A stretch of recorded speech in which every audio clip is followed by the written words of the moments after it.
Welcome to TSAT. Today I am going to introduce you about disaster management. So, in this context, in the case of disaster management, why this disaster management is being introduced into your syllabus? The reason behind it is you being an executive, you have to face many number of disasters, and you must be able to show different kinds of solutions to different variant types of disasters. So, that is the reason why this has been introduced into your syllabus. So, in this context, in the case of disaster management, we need to understand what is meant by disaster, why we need to manage disasters. So, here in this context, disaster is a cumulative impact caused by a hazard. A hazard, for example, an incident like a cyclone is an example of a hazard, or an earthquake is an example of a hazard, or a drought is an example of a hazard. So, here in this case, these hazards can be because of man-made, and these hazards can be because of natural. So, here for example, the cumulative impact here implies that, for example, if there is a cyclone, because of this cyclone, what happens is it leads to the destruction of houses, it leads to loss of life, destruction of agriculture, loss of cattle, etc., and it leads to inundation of the regions. In this process, people not only lose property and even life also. So, in this process, what happens is the property in terms of public and private property, in terms of the transport systems, the road, railways, etc., and the power supply, etc., are lost. So, in this process, what happens is due to, apart from these loss, the inundation may lead to spread of different kinds of diseases. So, in this process, the cumulative effect of loss of property, life, infrastructure, spreading of diseases together known as a disaster. So, this disaster management which is being managed on the basis of Disaster Management Act 2005 in the case of India. So, why this Disaster Management Act 2005 has been made? The reason behind it is the disaster management before 2005 and after 2005, there is a lot of difference in terms of management. The disaster management after 2005 is being described as a proactive regime. So, why this new mode of disaster management is being described as this kind of proactive regime? Because the fundamental difference here is previously certain actions are taken only after the occurrence of the disaster. In this process, the loss of life and property is more, but when you are prepared in advance, which is considered as one of the major aspect of a proactive regime, when precautionary measures are taken, the loss of life and property can be minimized. That is one of the fundamental difference between the disaster management before 2005 and after 2005. This is being executed in terms of an institutional structure existing in our country. So, what is the institutional structure we have got in our country for the management of the disaster? What is the hierarchy existing in terms of this administration? Who are the authoritative people who are occupying these different levels of hierarchy? What is their authoritative jurisdiction? What action they can take? How they execute the policy will be part of this introduction. So, in this context, so the institutional structure and legal mechanism of disaster management, which is being based upon the Disaster Management Act 2005. So, in the case of this institutional structure of disaster management, this institutional structure is being formed on the basis of the Yokohama conference, which has happened in Japan, and the Sendai conferences later which have been happened, on the basis of which the disaster management institutional structure in our country has been established.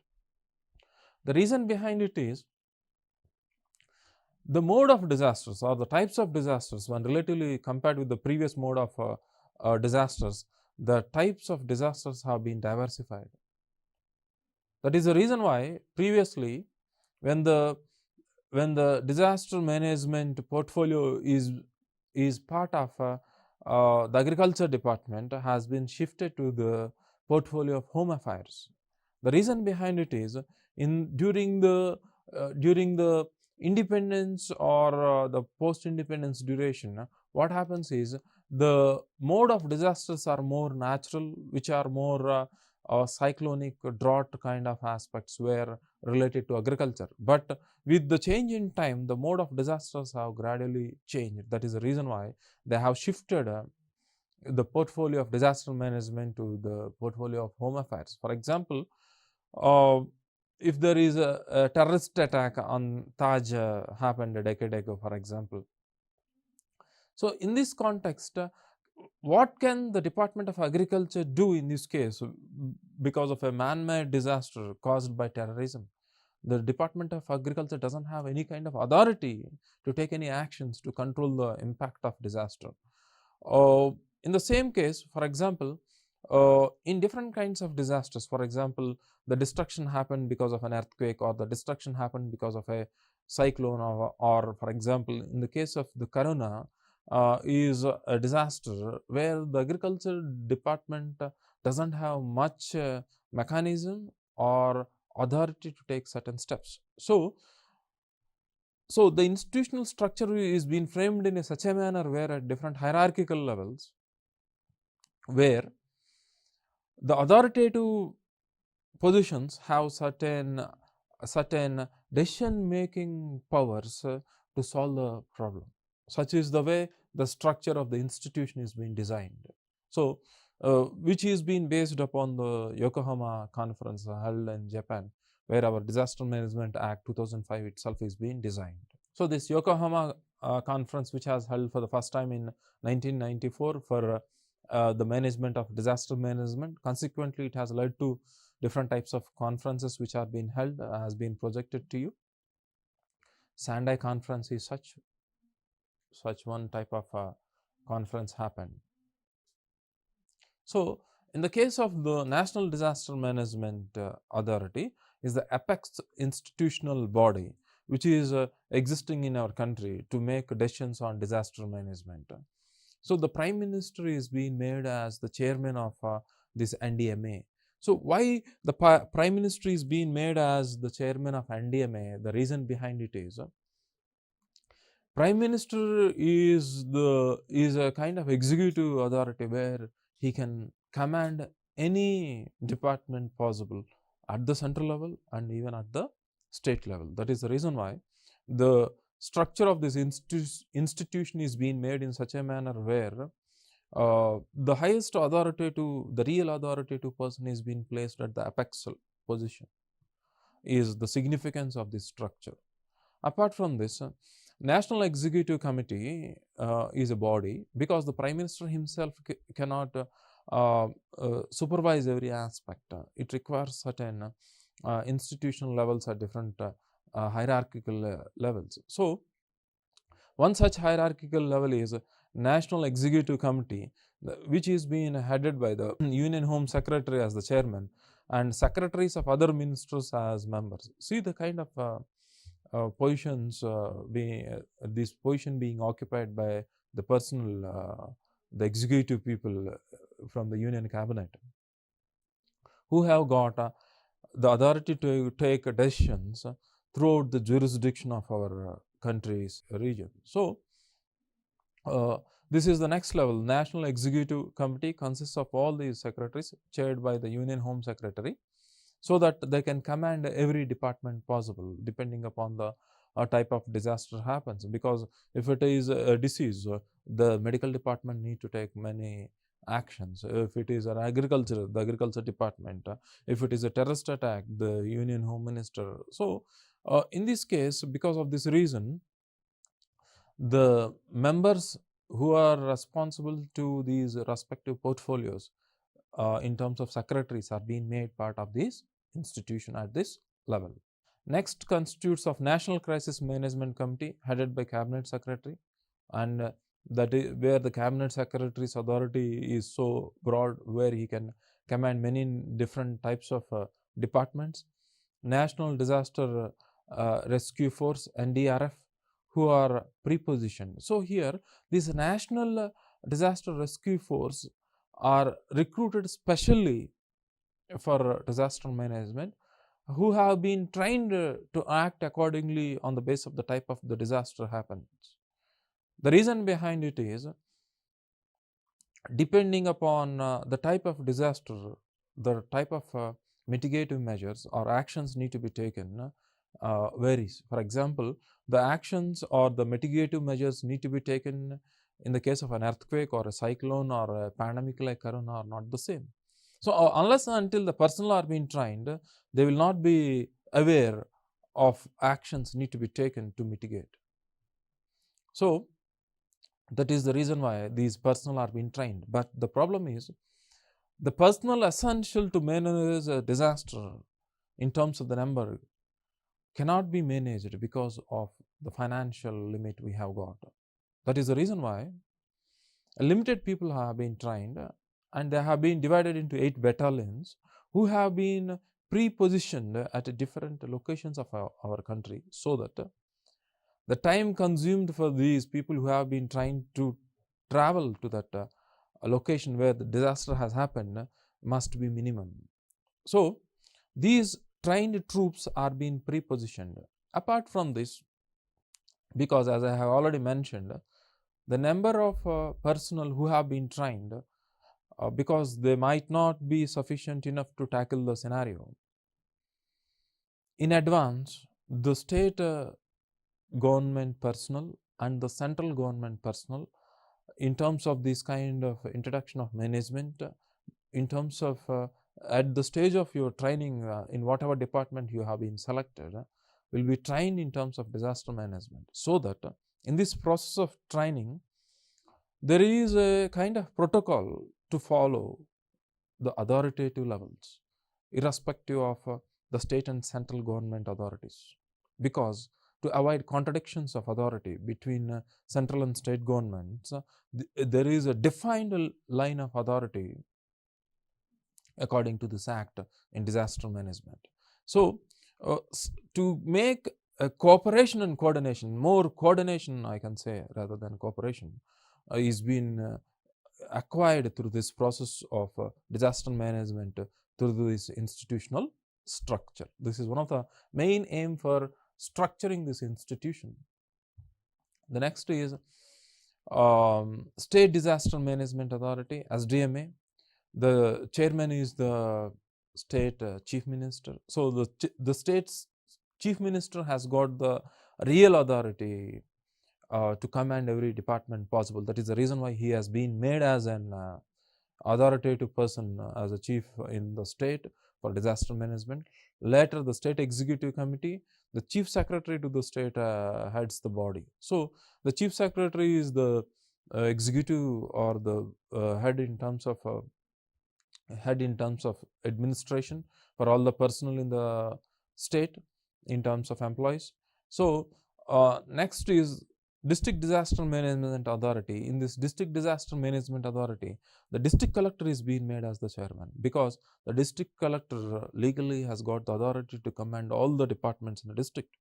So see the kind of line of authority and the kind of people who have been appointed as the heads of these different hierarchical positions is in such a manner where they have got the capacity to make a command to control the situation.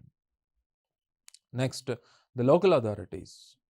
In the case of the local authorities, as you know that our local authorities have been divided into tier systems, into 3 or 4 tier systems.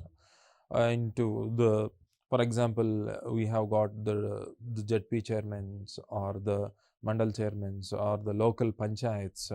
In these cases, at different levels, people have been assigned certain tasks accordingly what they have to do, so that there will be a kind of coordination for an efficient utilization of the minimum available resources to solve a problem, otherwise also known as maximization of resources, is the main aim of this institutional structure.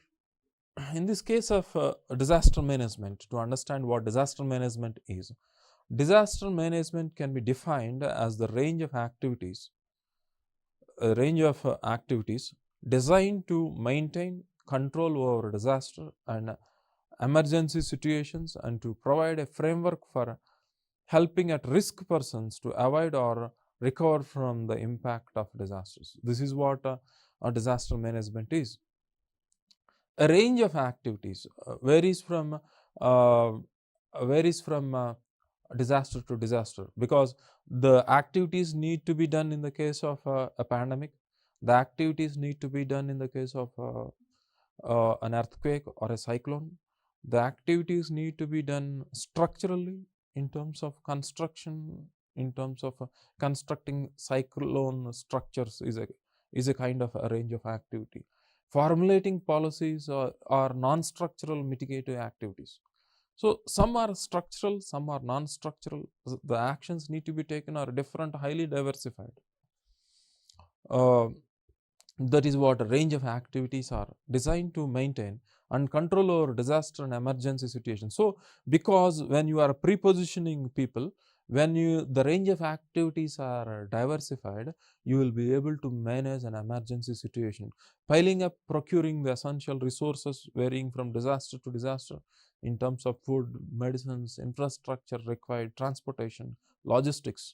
So in this disaster management, in this era, logistics plays a very major role here. There is a substantial difference when you relatively compare logistics and transportation here.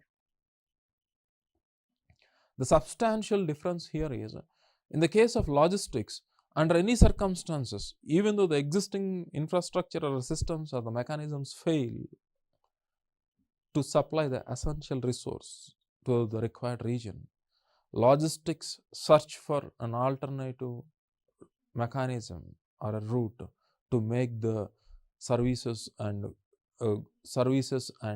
resources are being supplied. So for example, if there is an earthquake, the transportation in terms of roadways are disrupted. So you must be able to find another mechanism of drones or helicopters, etc., to make these medicines or doctors need to be transported to the respective region. Is a logistic mechanism.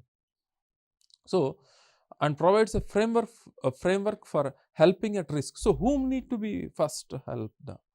People who are vulnerable, who are at risk, need to be helped first to avoid or recover from the impact of disaster. So this is the main mode of this proactive regime of disaster management in the modern era. After understanding the institutional structure of disaster management, we shall know the objectives of disaster management. So the disaster management has got a certain objectives. What are they? To avoid human and economic loss. So loss of life is the prior aim of the disaster management. Apart from this, in terms of economic loss, varies from situation to situation. For example, if an hazard happens in a no man's land where nobody is existing there, then it doesn't lead to a disaster. Disaster happens only when there is a loss in terms of loss of human habitations or life, or loss of property or ecological damage. So here, in this condition, the economic loss can be a loss of housing, or any kind of agricultural crops or cattle, or it can be any kind of resource loss can be considered as an economic loss. So to minimize loss of life and property is one of the main objectives of disaster management.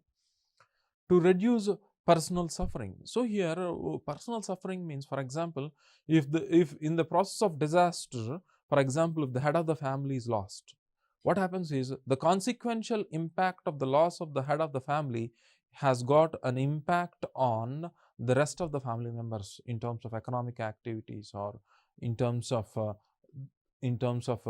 different kinds of earning mechanism, etc. So in this process, we need to support these people financially and psychologically in such a manner where they are not deprived of any of these aspects in terms of security, etc. so that already they are suffering with a kind of this impact. When we support them with this kind of management, the consequential impact of disaster cannot be felt by the people. And speedy recovery. So when these kind of steps can be taken in advance, a proactive regime in expectation of a disaster, and necessary steps need to be taken, identifying the different types of disasters, identifying the probability of occurrence of a type of disaster, and zoning them geographically, so that the possibility of occurrence of a cyclone is limited to a geographical region. The possibility of occurrence of an intense earthquake is limited to a geographical region. So the necessary actions need to be taken, need to be intensified in a region where the probability of a specific disaster is more, so that the recovery can be made very speedy. Is one of the main aspects of disaster management. So the main aspects of disaster management are, for example, preparedness. You must be prepared in advance. So in this process of preparedness, there must be a procedure. The procedure need to be followed before the occurrence of a cyclone and after the occurrence of a cyclone. The procedure need to be followed after the occurrence of an earthquake or a pandemic. So stockpiling in terms of essential resource, for example, stockpiling of medicines, vaccines, food, infrastructure, transportation system, etc., fuel. These are all different aspects which you need to stockpile in advance. Awareness. People must be made aware of all these types of disasters. When do they happen? What are the precautionary measures need to be taken to avoid these kind of disasters? Increasing the knowledge about the disaster is awareness. Logistic planning, which I have discussed with you and I have given an example, and communication. So communications plays a very major role. When you have been informed in advance, the amount of time available to escape from the disaster plays a very major role in terms of loss. So the modern communication system, the satellite communication systems, plays a very major role. For example, the existing communication systems which can work only when the signal towers nearby us in the coverage area where you are, when they are being destructed, our cell phones doesn't work. So you must have an alternative mechanism of communication. For example, satellite phones work in the apps even when the telephone towers are being destructed. For example, a radio can work even without a antenna. So you need to have a certain kind of communicative systems which are helpful in speedy transmission of the information to the respective departments or to the people to escape from the disaster after being predicted. So communication plays a very major role in this context, prediction and warning. So in this disaster management, predicting the disaster with certain technologies. For example, we have developed a bio-buoyant system to predict the approach of a tsunami. Is a predict mechanism. So apart from this, for example, the prediction of a cyclone can be predicted. The prediction of the attack of a terrorist with the help of the intelligence department. So the prediction varies from scenario to scenario. For example, we are predicting the another wave of corona. We have been kept the oxygen cylinders or vaccines. We have vaccinated with the second dose and booster dose. Is a prediction and a preparedness for a kind of disaster, which is a pandemic, for example. Warning the people to have vaccines, warning the people to evacuate a place where being inundated. These are all different kinds of warning, varies from disaster to disaster. Response, reacting after the situation. So when a disaster happens, the way you need to respond to a cyclone or a pandemic or an earthquake or a terrorist attack varies. How to react and respond is being described in this disaster management. Hazard analysis means the possibility of occurrence of a hazard and how it happens, the extent being impacted, the loss of life and property, who have been affected, who are the vulnerable people, whom need to be helped. For example, hazard analysis in the case of inundation due to floods, hazard analysis in terms of an earthquake varies from hazard to hazard or disaster to disaster. So, vulnerability analysis. So, who is going to be impacted must be analyzed. For example, in the case of floods, you will be able to identify a region irrespective of the age, the geographical location is vulnerable, the low-lying region. For example, in other vulnerability analysis, for example,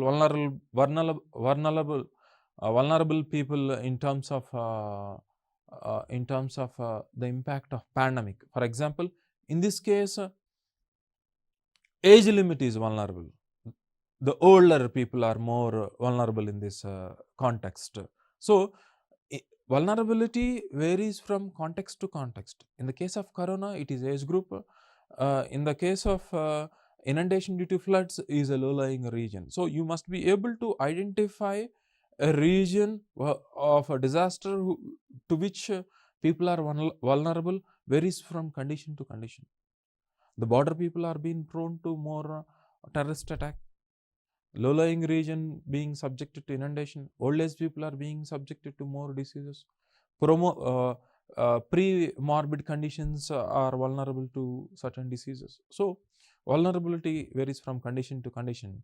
And mitigation and prevention. In the case of mitigation and prevention, mitigation means reducing the impact of. So, the mitigative measures need to be taken to reduce the impact varies from disaster to disaster. For example, in the case of a cyclone or in the case of a pandemic, the mitigative measures is vaccination is a mitigative measure. In the case of a cyclone, making the people to evacuate from a region to escape from the disaster of a cyclone is a mitigative measure.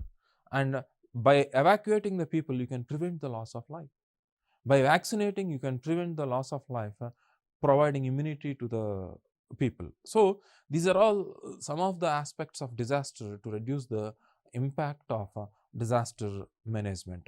The next is major role of disaster management. So, friends, this area will be discussed in the next episode, and we shall meet in the next episode continuing the disaster management. Thank you.